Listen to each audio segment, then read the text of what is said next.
కాంగ్రెస్ సర్కార్ వచ్చిన తర్వాత వాళ్ళు ఏవైతే 6 గ్యారంటీల ప్రామిస్ చేశారో దాంట్లో భాగంగా ఆల్రెడీ 2 గ్యారంటీలు అమలు చేశారు. అండ్ నిన్న ముఖ్యమంత్రి రేవంత్ రెడ్డి గారి ఆధ్వర్యంలో ఇంకో 2 గ్యారంటీల్ని అమలు చేసేశారు.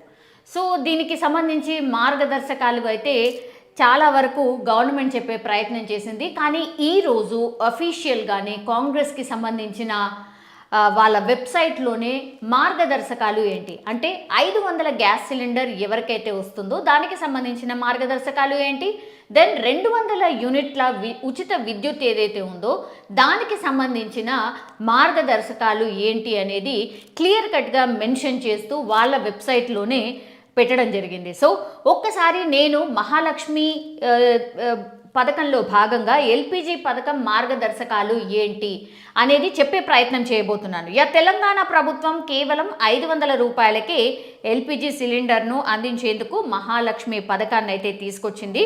సో మహిళా సాధికారతతో పాటు వాళ్ళపై ఉన్న ఆర్థిక భారాలు తగ్గించేందుకే ఈ పథకాన్ని తీసుకొచ్చాం.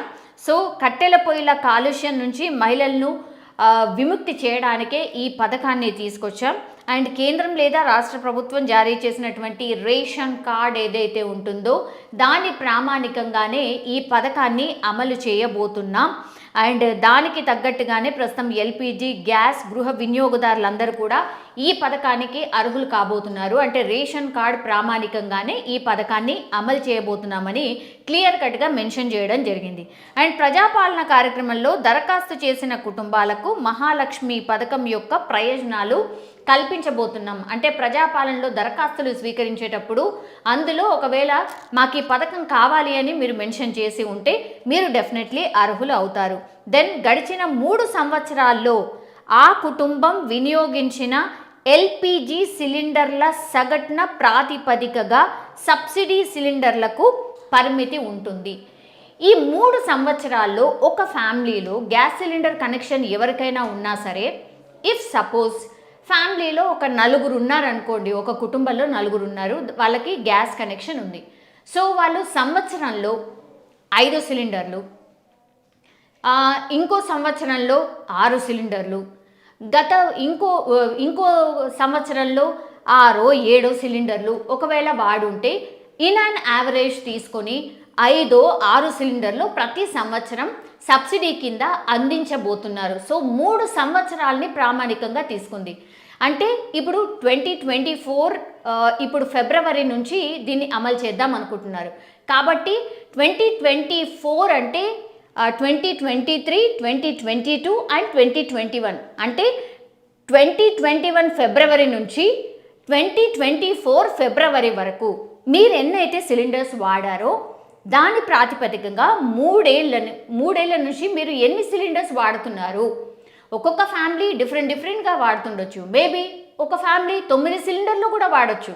వాళ్ళకి 9 సిలిండర్లు రాబోతున్నాయి. ఒకవేళ మీరు 6 సిలిండర్లు వాడితే ఇన్ అండ్ యావరేజ్గా 6 సిలిండర్లు వాడుంటే ఆ 3 సంవత్సరాల్లో 6 సిలిండర్లే మీకు రాబోతున్నాయి. సో ఒక్కొక్క ఫ్యామిలీని ఒక్కొక్క యూనిట్గా తీసుకొని ఇప్పుడు వాళ్ళు 3 ఏళ్ల నుంచి ఎన్ని సిలిండర్లు వాడుతున్నారు ప్రతి సంవత్సరం, దాన్ని బట్టి ఇప్పుడు లబ్ధిదారులు ఈ ఎల్పిజి సిలిండర్స్ని పొందే అవకాశం కనిపిస్తోంది. క్లియర్గా మెన్షన్ చేశారు ఇందులో. సో ప్రజాపాలనలో వచ్చిన దరఖాస్తుల ఆధారంగా రాష్ట్రంలో ప్రస్తుతం అయితే 40 లక్షల మంది లబ్ధిదారులు ఉన్నారు. సో 40 లక్షల మంది మహిళలు మహాలక్ష్మి పథకంలో భాగంగా ఈ ప్రయోజనాన్ని పొందబోతున్నారు. దెన్ లబ్ధిదారులు గ్యాస్ సిలిండర్ పొందేటప్పుడు పూర్తి ధరను, అంటే ఇప్పుడు గ్యాస్ సిలిండర్ ధర ఇప్పుడు 1000 నుంచి 1100 మధ్యలో ఉందనుకోండి, ఆ పూర్తి ధరని మీరు ఖచ్చితంగా చెల్లించాల్సిందే. దెన్ లబ్ధిదారులు 500కు అదనంగా చెల్లించిన డబ్బులు ఏవైతే ఉంటాయో గ్యాస్ మార్కెటింగ్ కంపెనీలు తిరిగి లబ్ధిదారుల బ్యాంక్ ఖాతాకు డైరెక్ట్గా జమ చేయబోతున్నారు. ఇది దెన్ అర్హులైన లబ్ధిదారుల జాబితా, ఏజెన్సీలు పంపిణీ చేసిన సిలిండర్ల సంఖ్య ఆధారంగా ప్రభుత్వం ఇవ్వాల్సిన సబ్సిడీని ప్రతి నెల గ్యాస్ మార్కెటింగ్ కంపెనీలకు చెల్లిస్తూ ఉంటుంది. ఇక్కడ ఏంటంటే ఇప్పుడు ఆ ఇన్ఫర్మేషన్ ఎవరు ఇస్తారు, సగటున ఇప్పుడు 3 సంవత్సరాల నుంచి వీళ్ళు ఎన్ని సిలిండర్స్ వాడారు అనేది ఎవరి దగ్గర ఉంటుంది ఆ ఇన్ఫర్మేషన్? డెఫినెట్లీ గ్యాస్ ఏజెన్సీల దగ్గరనే ఉంటుంది. సో గ్యాస్ ఏజెన్సీలు ఇచ్చే ఇన్ఫర్మేషనే ఇప్పుడు ప్రామాణికంగా మారబోతోంది. వాళ్ళ దగ్గర నుంచే పూర్తిగా ఇన్ఫర్మేషన్ తెప్పించుకొని ఒక్కొక్క గ్యాస్ సిలిండర్ లబ్ధిదారులు ఎంత అయితే సిలిండర్స్ వాడాడు ఈ 3 సంవత్సరాల నుంచి అనేది క్యాల్కులేట్ చేసుకొని ప్రభుత్వానికి వీళ్ళు ఒక నివేదిక సమర్పించినప్పుడు అప్పుడు ఆ లబ్ధిదారులకి ఎన్ని సిలిండర్స్ రాబోతున్నాయి అనేది తెలిసే అవకాశం ఉంటుంది. మీరైనా సరే చెక్ చేసుకోండి, ఎందుకంటే గ్యాస్కి సంబంధించిన ఇన్ఫర్మేషన్ ఆర్ బుక్ అనేది ఉంటుంది కాబట్టి. ఇప్పుడు బుక్ లేదనుకోండి, ఆన్లైన్లో మీరు సెర్చ్ చేసినా కూడా మీరు మీ నంబర్ గ్యాస్కి సంబంధించిన నంబర్ ఏదైతే ఎలర్ట్ అయి ఉంటుందో ఆ నంబర్ కొట్టి మీరు గత సంవత్సరం నుంచి ఎన్ని సిలిండర్స్ వాడారు మీరు ఒకసారి చెక్ చేసుకుంటే మీకే తెలిసిపోతుంది మీకు ఎన్ని సిలిండర్స్ సబ్సిడీ రూపంలో రాబోతున్నాయి అనేది. సో ఇవి అండ్ మహాలక్ష్మి పథకం 2024 ఫిబ్రవరి చివరి నుంచే ప్రారంభమవుతుంది. అంటే నిన్నటి నుంచే ఆల్మోస్ట్ ఈ పథకాన్ని లాంఛనంగా ప్రారంభించారు. బికాజ్ ఈరోజు 28 తారీఖు అండ్ రేపు 29, 2 రోజులే ఉంది కాబట్టి నిన్న సీఎం రేవంత్ రెడ్డి ఈ పథకాన్ని ప్రారంభించారు కాబట్టి నిన్నటి నుంచి అఫీషియల్గా ఇంకా స్టార్ట్ అయిపోయినట్టే లెక్క. సో ఇది గ్యాస్ సిలిండర్కి సంబంధించి మార్గదర్శకాలు గవర్నమెంట్ ఇచ్చిందికి సంబంధించి. ఇక గృహజ్యోతి అంటే 200 యూనిట్ల కరెంట్కి మార్గదర్శకాలు ఏంటి అండ్ ఎవరు లబ్ధిదారులు కాబోతున్నారు అనేది అఫీషియల్గా వాళ్ళ వెబ్సైట్లోనే వీళ్ళు ఇవ్వడం జరిగింది. ప్రజాపాలన కార్యక్రమంలో గృహజ్యోతి పథకానికి దరఖాస్తు చేసుకున్న వారికి ఈ పథకం డెఫినెట్లీ వర్తిస్తుంది. దెన్ దరఖాస్తుదారులకు ఆధార్ అనుసంధానించిన తెల్ల రేషన్ కార్డ్ ఖచ్చితంగా ఉండాలి. ఆధార్ అండ్ రేషన్ కార్డ్ ఇవి మస్ట్గా ఉండాలి.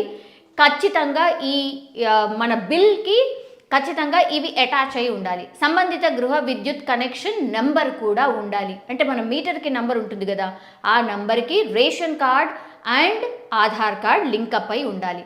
దెన్ అద్దెకున్న కుటుంబాలు కూడా ఈ పథకానికి అర్హులు. ఇందులో క్లియర్గా మెన్షన్ చేశారు. చాలా రోజుల నుంచి ఒక ప్రచారం జరుగుతుంది, అదేంటి అంటే కేవలం ఇంటి ఓనర్స్కి మాత్రమే ఈ పథకం వర్తిస్తుంది అనుకున్నారు. కానీ కాదు, అద్దె భవనాలు ఎవరైతే ఉంటారో వాళ్ళకు కూడా, అంటే రెంటెడ్ పోర్షన్స్ వాళ్ళకు కూడా అర్హులు కాబోతున్నారు.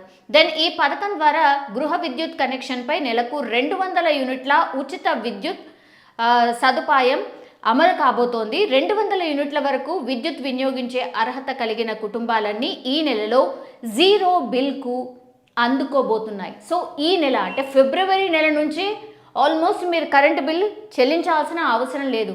సో ఒక రకంగా ఈ గృహజ్యోతి పథకం ఇప్పుడు ఫిబ్రవరి నుంచి అమలు కాబోతోంది. ఫిబ్రవరిలో నుంచి ఇంకా మీరు గృహానికి సంబంధించి మీరు ఒకవేళ 200 యూనిట్ల లోపు కరెంటు వాడుంటే మీరు అర్హులు కాబోతున్నారు. అండ్ ఇంతకుముందు చెప్పినట్టుగా ఆధార్ అండ్ రేషన్ కార్డ్ అనుసంధానమై ఉండి 200 యూనిట్ల లోపల మీరు ఒకవేళ ఈ విద్యుత్ని వినియోగించి ఉంటే మాత్రం మీరే అర్హులు కాబోతున్నారు. ఈ మంత్ నుంచి అంటే ఫిబ్రవరి నుంచే ఇది అమలు కాబోతోంది. మీకు 0 బిల్ రాబోతోంది. ఎట్లయితే ఫస్ట్ మహిళలకు 0 టికెట్ ఎట్లా ఇచ్చారో ద సేమ్ వే 0 బిల్ కూడా అందుకోబోతున్నారు. సో ఈ పథకం ద్వారా ప్రస్తుతం రాష్ట్రంలో అయితే 39 లక్షల కుటుంబాలు లబ్ధి పొందుతాయి అని ఒక అంచనా ఉంది. ఆల్మోస్ట్ 40 లక్షల మంది.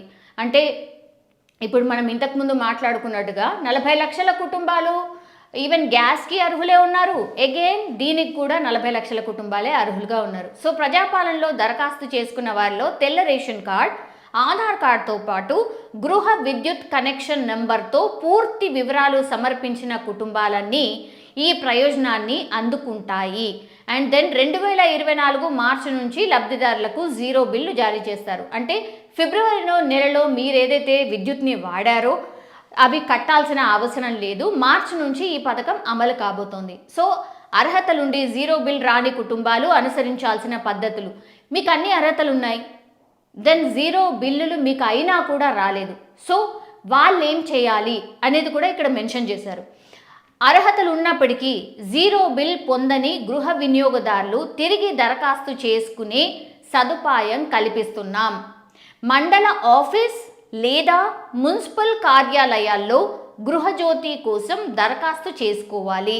తెల్ల రేషన్ కార్డ్, లింక్ చేయవలసిన ఆధార్, గృహ విద్యుత్ కనెక్షన్ సెంటర్లను మీకు ఏవైతే ఈ కంప్లీట్ డాక్యుమెంట్స్ ఏవైతే అడుగుతున్నారో అవన్నీ కూడా అక్కడ సమర్పించాల్సి ఉంటుంది. దెన్ అర్హులని గుర్తించినట్టయితే అక్కడ అర్హతల్ని బట్టి వాళ్ళని గుర్తిస్తే వారు సవరించిన బిల్ను జారీ చేస్తారు. ఈ పథకానికి అర్హుల జాబితాలో మీరు కూడా చేరిపోతారు. దెన్ అర్హతలున్న వినియోగదారులు దరఖాస్తులను ధృవీకరించుకునే అవకాశం కల్పించినందున వారి నుంచి బిల్ రికవరీ చేయడానికి ఎటువంటి బలవంతపు చర్యలు తీసుకోరు.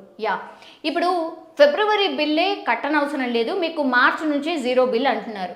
కాబట్టి ఒకవేళ మీరు 200 యూనిట్ల లోపే విద్యుత్ వాడుతున్నారు, మీరు ఇవన్నీ చేశారు, అయినా సరే మీరు అర్హులు కాలేదంటే నేను ఇంతకుముందు చెప్పినట్టుగా ఎక్కడ మండల ఆఫీస్ లేదా మున్సిపల్ కార్యాలయంలో మళ్ళీ ఒకసారి వెళ్ళి సంప్రదించండి. మీరు ఎన్ని యూనిట్స్ అయితే వాడుతున్నారో మీరు మళ్ళొకసారి చూపించండి. దెన్ అగైన్ దరఖాస్తు చేసుకోండి. సో మీకు బలవంతపు వసూళ్ళు అయితే డెఫినెట్లీ చేయరు. మీరు అర్హులైతే ఖచ్చితంగా మీకు కూడా ఈ గృహజ్యోతి పథకంలో మీరు లబ్ధిదారులు కాబోతున్నారు. సో టెన్షన్ పడకండి, అయ్యో మాకు రాలేదు, మాకు అన్యాయం జరుగుతోంది అని అనుకోవడానికి లేదు. It's a continuation process. కాబట్టి మీరు ఇక్కడికి వెళ్ళి మళ్ళీ ఇంకోసారి నమోదు చేసుకున్నా, దరఖాస్తు చేసుకున్నా అది సాల్వ్ అయిపోతుంది అన్నటువంటి మాటను కూడా ఇప్పుడు కాంగ్రెస్ సర్కార్ చెప్పినటువంటి సిచ్యువేషన్ కనిపిస్తోంది. సో డైరెక్ట్గా వీళ్ళే మార్గదర్శకాలు రిలీజ్ చేశారు కాబట్టి ఇంకా ఎలాంటి కన్ఫ్యూజన్ లేకుండా మీరు ఒకవేళ అర్హులైతే ఈ పథకం మీకు కూడా రాబోతోంది అని క్లియర్ కట్గా గవర్నమెంట్ అయితే చెప్పిన పరిస్థితి క్లియర్గా కనిపిస్తోంది.